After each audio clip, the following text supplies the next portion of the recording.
I'm happy to announce the launch of my C# Udemy course. So you must be thinking, why C#?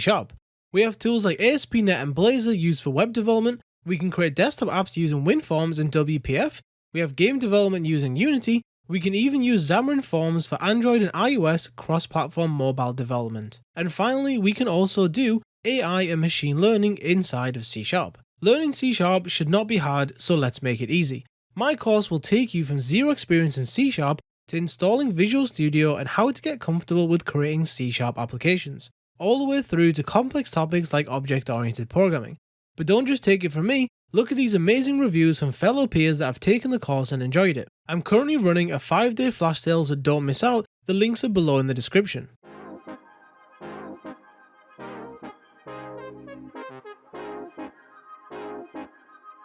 This course is designed to keep you focused with lots of practical exercises and not bore you with endless amounts of theory.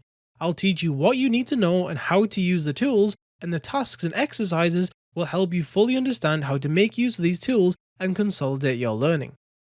The number one problem I'm seeing with Udemy courses is the lack of community. So with every purchase of the course, you'll get access to my Discord server of over 200 students and growing. In this server, you'll get an exclusive Udemy role, which allows you to access additional channels as well as a private one-on-one channel between me and you in order to ask me anything you need at any point, and I'll be there to assist you along the way. This gives you an advantage as a student because you might need support from time to time, and a lot of Udemy instructors do not provide this level of support to the community, therefore making it hard for students to excel and fully understand the course contents.